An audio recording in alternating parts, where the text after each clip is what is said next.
Hello, Welcome to Jesse and Angela Love Love Show. Show. Well, hello everyone. Thank you for coming out to listen to our program. It's Sunday afternoon. I hope everyone is having such a beautiful day today. We are here in sunny Miami, Florida, and we just want to say welcome to the Jesse and Angela Love Show. Now, the topic today, we have several. We want to start off with the New York bombing, or the bombs that was found in the Nissan Pathfinder yesterday in Times Square. They have also shut down the 6 blocks because of this Pathfinder that was found smoking in the area where there were a lot of people, and they had shut off the area, the Times Square in New York. Yes. And I believe they had just opened up the Times Square where everybody's back in. So they must have opened up early this morning. Well, they said that they found inside the Pathfinder, they found 3 propane gas tanks inside the Pathfinder, 2 gas tanks. Spell bombing. Go ahead. And also Temptation. black powder. Attempt. And as well as they had timers. Now they also said there was also fireworks that was picked up from Philadelphia and transferred into the New York area, where you can transport it into the New York area. And the license plate? And the license plate that they had on the Pathfinder was not registered to the Pathfinder, but it was a Ford license plate. So they said this is attempt of a terrorist attack, which we don't understand. Why is New York being attacked? We know that the 2001, the 9/11 that took place, where the Twin Towers were attacked by the 2 aircraft that was directed by the terrorists. So we're praying Along for with the Pentagon exactly. and all of that. Lord. Yes. So we're praying for the New Yorkers, as well as the tourists. Please don't stop what you're doing. You know, we have to continue to live. I know this is a thing to scare each and every one of us so that we will lose focus. But we just have to trust in the Lord and continue to allow Him to direct our path. Yes, because some people live in certain communities. They used to the things happening, but they're not. It's unacceptable. Right. Exactly. It's unacceptable. Some communities and people are so sheltered in.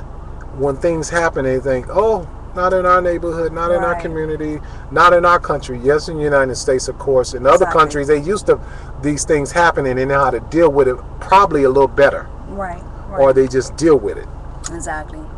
And we also want to congratulate Floyd Mayweather for his victorious win that he done against Mosley, Sugar Shane Mosley. Yes. We're very happy and proud of him for being, both of them actually, for being such great sportsmanship.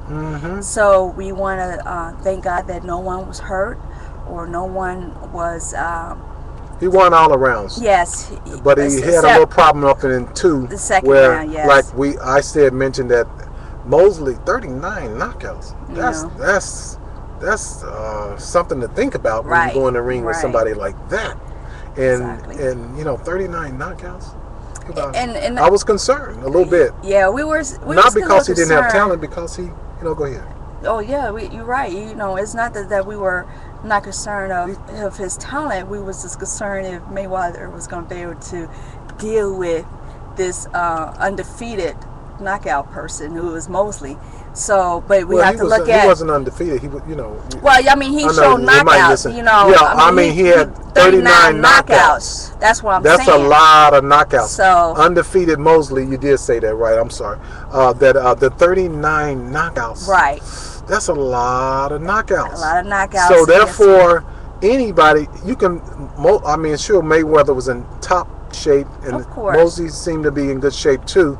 But he had a power punch too. Exactly. And what I'm saying is, any sports fight, any combat sports, if you hit first and you connect properly or right, you might knock that great fighter out, that great one of the greatest fighters of all time out. Right. So that's the concern. But he showed that he can recover. Exactly. Just like people, when you get in a situation, you can recover. Exactly.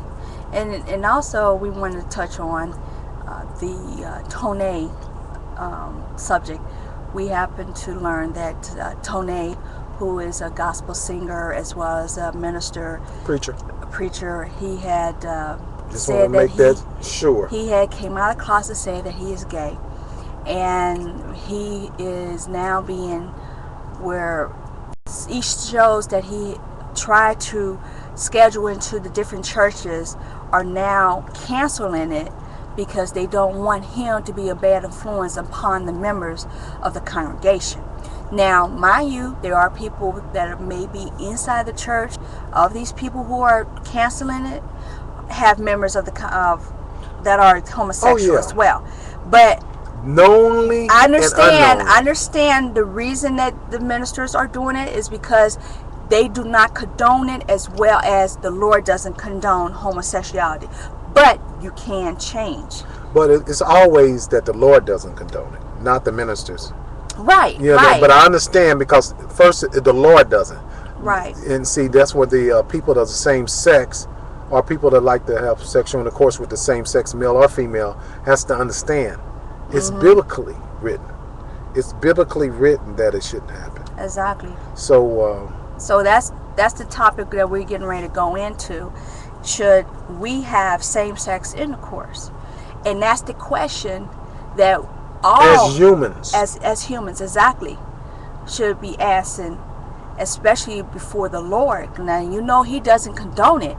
So should we condone it? Should we accept the fact that members of the congregation, or maybe your loved ones who are homosexual or transvestite or bisexual or lesbian or whatever, should we condone their action?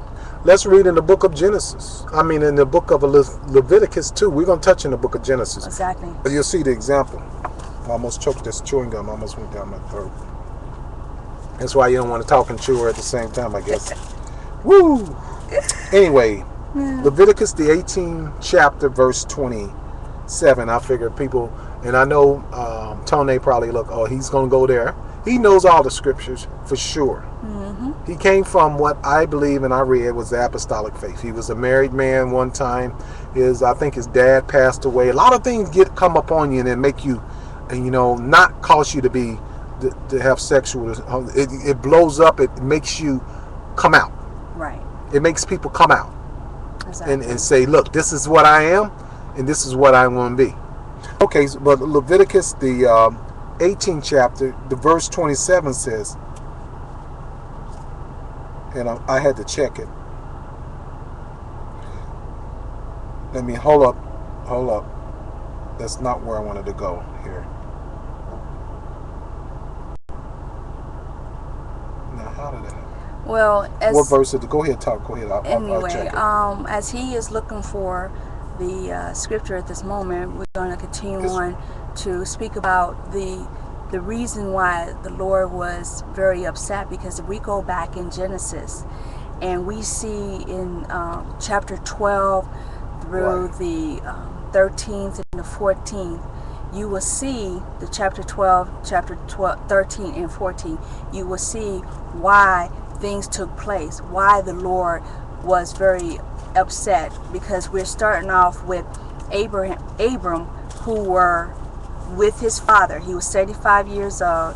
His father was Terah, and he got the message from Terah. It's either probably pronounced Terah. She pronounced it Terah, but it might be either Terah, whichever way you pronounce it. And the thing is that we have to see that the Lord had called upon him to move out.